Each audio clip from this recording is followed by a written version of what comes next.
Igan, mainit pa rin na issue ng bayan ng mga aligasyon ng korupsyon sa flood control projects. Kaya ang mata ng buong bayan nakatutok sa DPWH. Pinagbibitiw sa pwesto si bagong DPWH. Ni, Ha? pinagbibitiw sa pwesto ni Bang. O, ni Secretary Vince Dizon, yung mga opisyal po, mula itaas hanggang baba, mga district engineers ng ahensya. At kaunay, makakasap natin live si Secretary Vince Dizon. Good morning, Secretary Dizon, Igan at Susan. Good morning po, Igan. Good morning, Susan. Good morning, Secretary. Thank you po. Para lang po talagang malaman ng ating mga nasa DPWH, lahat po sila kailangan magsampa na ng courtesy resignation. Opo, alam niyo po, dalawa lang naman po ang direktiba ng ating Pangulo. Ang unang-una dyan, kailangan mag-clean house. No? Kailangan po nating simulan ng paglilinis sa loob mismo ng DPWH. Kaya nga po, kahit na alam naman po natin na maraming mga maaayos, mga magagaling, mga matitinong kawani sa DPWH, kailangan po gawin natin ito from top to bottom. Mula undersecretary, assistant secretary, mga director, regional director, hanggang district engineer level. Yan po ay pinapasumiti natin ng courtesy resignation. At ito po ang simula ng paglilinis natin. Kaya hahanapin po natin yung mga kawani dyan na hindi magagandang mga ginagawa at talagang kadahilanan dito sa mga nakita ng ating Pangulo. To be frank, Susan at Igan, matagal na namang nangyayari ito eh. Diba? Kailangan lang talaga ngayon, sabi nga ng Pangulo, enough is enough. So, yan po, dyan tayo magsisimula at hahanapin po natin yan at hahanapin din po natin yung mga magagaling at matitino.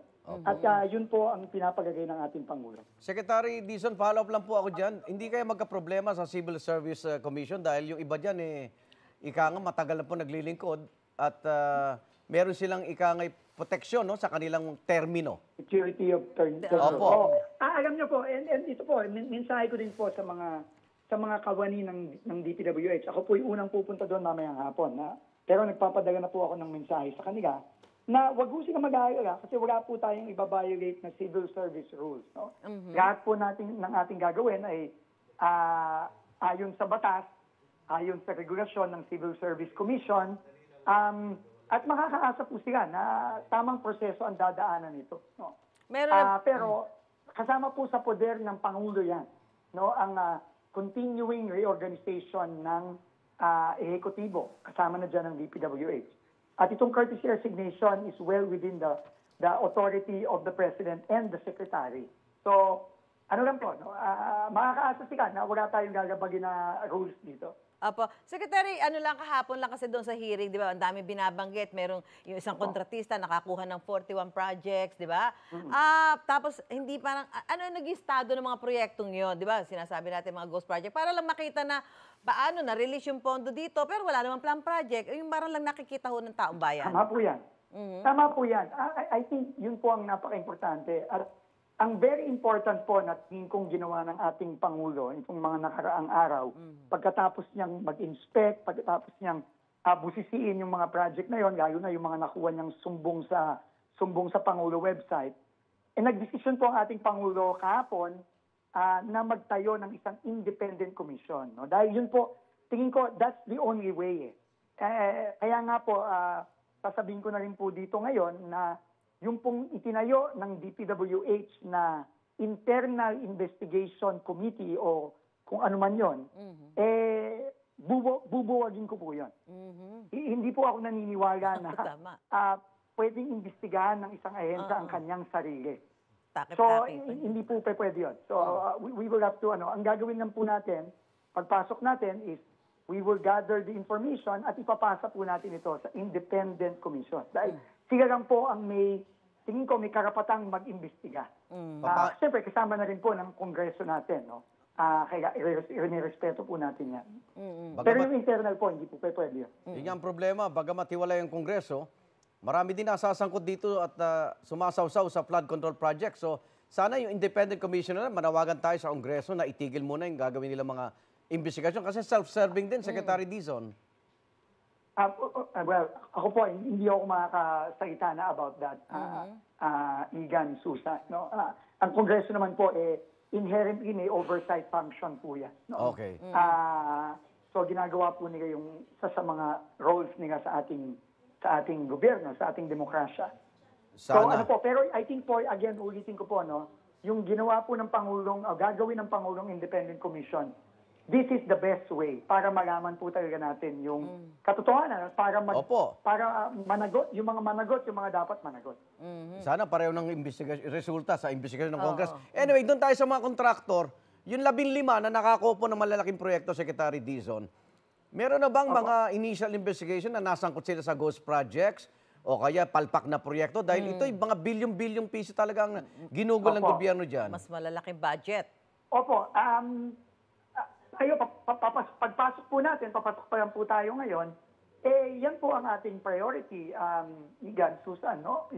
Yung mga inabas ng Pangulo, yung mga in-inspect ng Pangulo, yan po ang kailangan nating unahin dahil po, yung po talaga, gaya ng sinabi Kitang-kita. nyo, lantaran po yun Lantaran po yun. In fact, kung ako, hindi po kasi ako abogado, no? Pero kung ako tatanungin nyo kung ghost project, wala na pong kailangan investigasyon Kasi ghost na nga ibig sabihin, kamukha ho yung binisita sa Bulacan. Pinakita pa po ng Pangulo yung resibo na binayad sa kontraktor. Kompleto. So, kung sino man po ang nag-sign off doon sa DPWH, sorry na lang, mananagot po yun.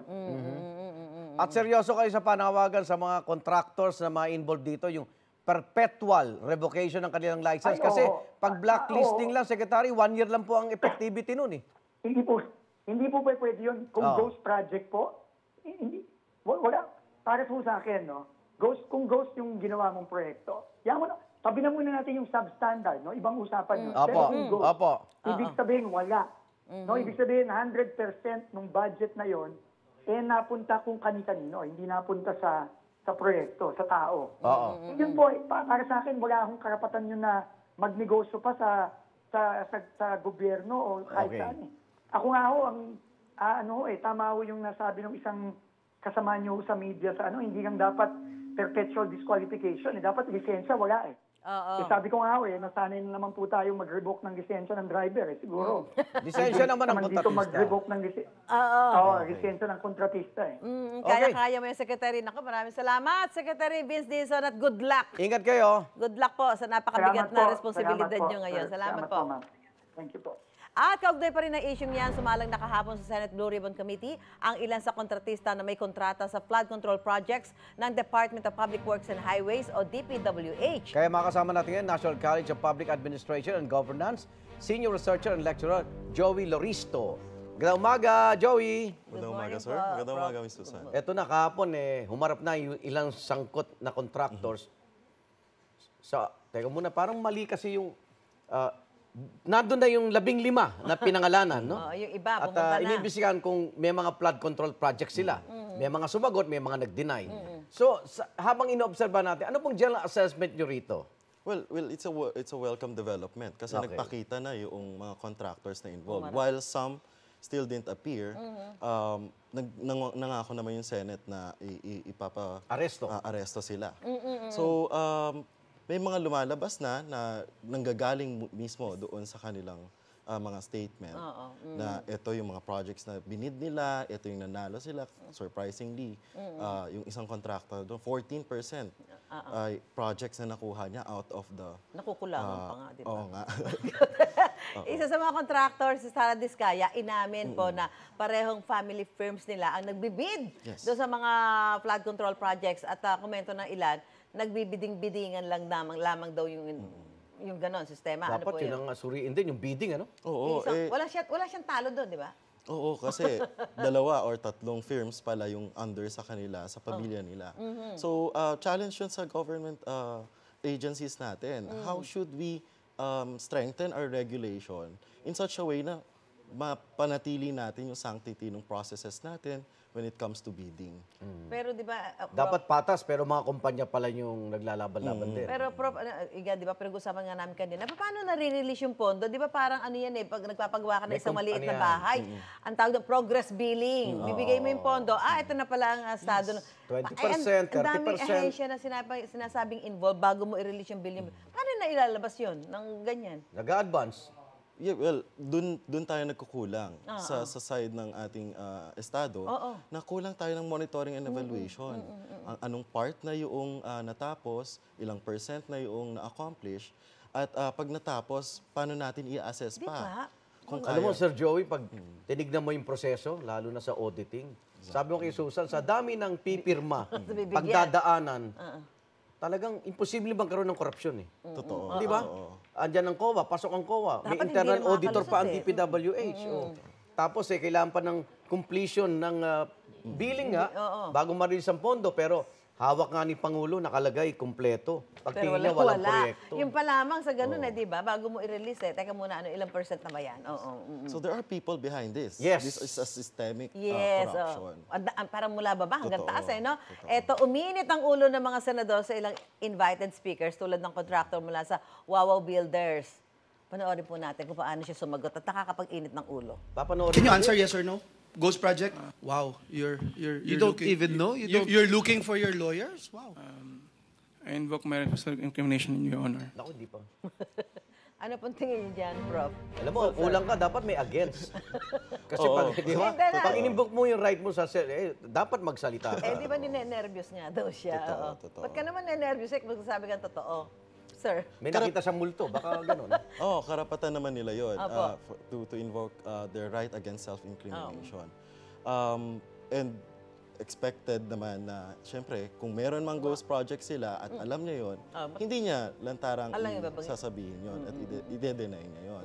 So, andun din, dapat yung whole of society approach natin or whole of government approach din na kailangan mag-step up ng other government agencies Yes, natin. yes. At hindi kailangan from the statement of these contractors yung panghahawakan natin. Siyempre, yung mga kontraktor, pag kumanta yan, si Tunado, dahil mayayanig ang gobyerno pag talagang kumanto na maayos yan. Sa hearing kahapon, isa rin sa mga pinag-usapan po, ang dating Bulacan District Engineer ng DPWH, si Henry Alcantara, umamin po siya na pumupunta siyang casino.